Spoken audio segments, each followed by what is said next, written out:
Pastor James Maina Nganga told the court it was not the driver of the Range Rover at the time it was involved in the accident. Pastor Nganga says hours before the road accident, he had already passed through the section of the road where the accident had occurred. Pastor Nganga maintaining that he was at this hotel in Naivasha and has used a different vehicle to get back into the city. Initially, police had said Nganga was in the city on the day the accident occurred. Police investigators had told their seniors that in fact, Nganga had gone to buy some household goods and CCTV cameras had captured him at the Galleria shopping mall. Maina Kuria told the court he voluntarily represented himself to the police a day after the fatal road accident. Kuria says he was treated for injuries he suffered in his neck at a local medical center in the city before being referred to Nairobi for a specialized treatment. Baya, the traffic police officer charged for neglect of duty, told the trial judge he was among the very first people at the scene of the accident.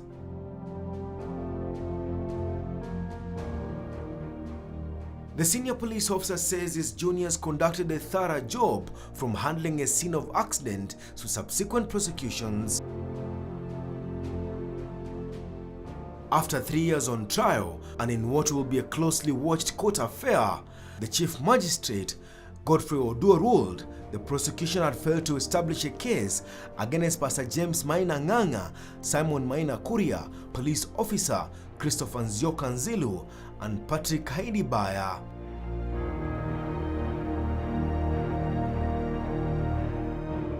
The Chief Magistrate questioning the credibility of the witnesses who appeared before the court. I have scrupulously reviewed the entire evidence on record, together with the filed and highlighted submissions, and it is my finding that the prosecution has not established a prima facie case against the accused persons with respect to any of the charges against them. I consequently acquit all of them under Section 210 of the CPC. The magistrate saying some of their evidence was wanting and at times they were lying.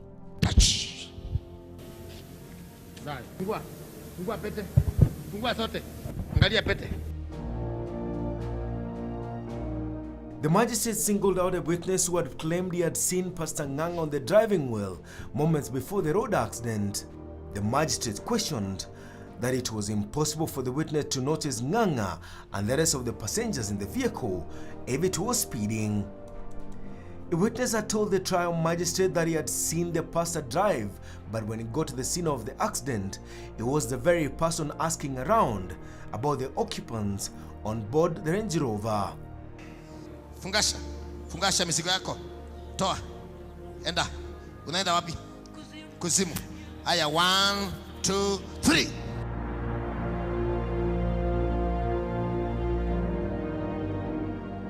The magistrates wondered why even after seeing the occupants on board the Range Rover that caused the accident, the witness did not tell the police but later did it in court.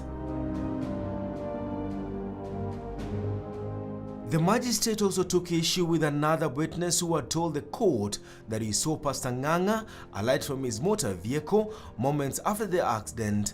When pressed, the witness told the court he could easily recognize Pastor Nganga because the pastor had conducted prayer rallies in Limuru town in the past. But the trial magistrate will hear none of that. The magistrate questioned the possibility of the witness recalling the exact months that Pastor Nganga was in Limuru town. The magistrate rubbishing the witness evidence. Somebody says that I was in Tigoni with the police. Let the police, let anybody come with the evidence that I went to Tigoni. The prosecution was also taken to task over evidence of mobile phone data obtained from the 4 accused persons. A data examiner from the National Police Service had taken the court through evidence that had placed Pastor James Maina Nganga in the way of the road accident. The magistrate, while agreeing with the prosecution that it could be possible to place Pastor James Ng'ang'a at the scene of the accident, he questioned the prosecution's own evidence that as much as Pastor James Maina Ng'ang'a's cell phone was located near the scene of the accident, the location will not have been accurate because the locator of the mobile signal covered a radius of 6 kilometers.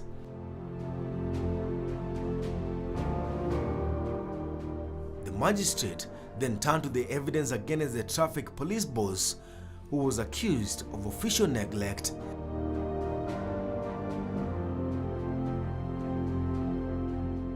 The magistrate fell short of praising the police officer being the first one at the scene of the accident. The magistrate singled out Bayer for directing junior police officers to control traffic on the busy Nairobi-Nakuru highway on the fateful evening. The stroke of the pen, Pastor James Maina Ng'ang'a, Simon Kuria, Christopher Nzilu Nzioka, and Patrick Kahindi Bayer walked to freedom. The prosecution did not prove the charge of dangerous driving. The chief magistrate, Godfrey Oduor, dismissing the rest of the charges because the main charge had failed to stand. Sisi kama familia hatukupata justice. Na ya kusema kweli, gari ikionekana imegoga mtu na gari imegogana na mtu amekufa na inajulikana ni gari fulani imemgoga, kwani jaji akisema hakuna kesi na hii mtu iko free, gari ikuwa na nani? I think saa hii naweza sema asante sana kwa Matiang'i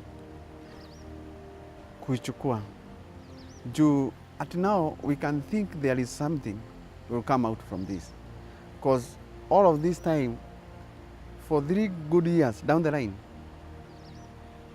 kuna kitu inaendelea. We have wasted a lot of time for everybody, for us, the state council, my family, me and everybody, wasting time to go all the way to Limuru, money, and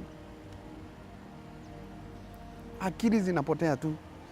Once you fikiria hii mambo ya hii kesi, it's traumatizing for sure.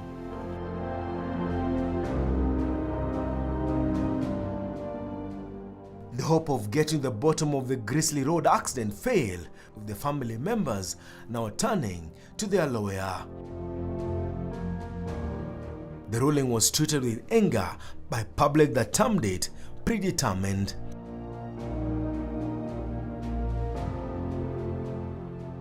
The government said it will appeal against the sentence, with the Interior Ministry directing the National Police Service to commence fresh investigations into the murder. Father and son say there is little the family can do now. Naye Mungu akasikia kilio na kutubu kwetu.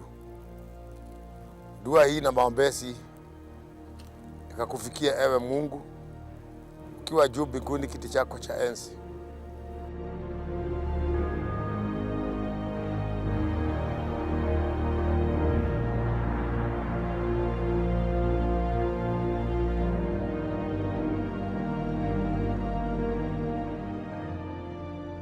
Looking back, the family says Mercy's memories have kept them going. Anytime I get into my kitchen, I pick one of maybe the towel and sufuria zake. I wonder, now I will never see Mercy now doing this for us. It pains me a lot. It pains, yes. Na kuona tena mtoto hana mama. For sure that day on Friday after the ruling, hata mtoto akaniuliza, Daddy, I would like to see this car. Tukaenda mpaka police station. Ndio gari sijaipewa. Kaenda police station, kakuta gari yetu kameisha. Mtoto akasimama. Okay, so now it's a big girl, eh? Kaniuliza, Daddy, now can you tell me what happened with my mom? Ningemwambiaje as a father? Koti imesema kwa accident. Gari ndio hii imegongwa. Now tell me, unaweza ambia mtoto wako nini as a father? In which you are not supposed to cheat. Casefiles got in touch with the family of Pastor James Maina Ng'ang'a, and the man of the cloth told Casefiles, just like Jesus when he was being tried, he will keep quiet for now. Remember the vision you had before I came to Nairobi.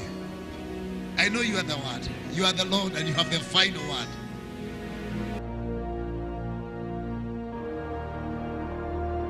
The government has since appealed against the acquittal of Pastor James Ng'ang'a and his co-accused in a court verdict that left behind a public outcry.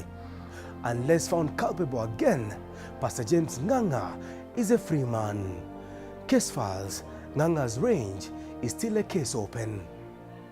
Denison Sarigo for Casefiles.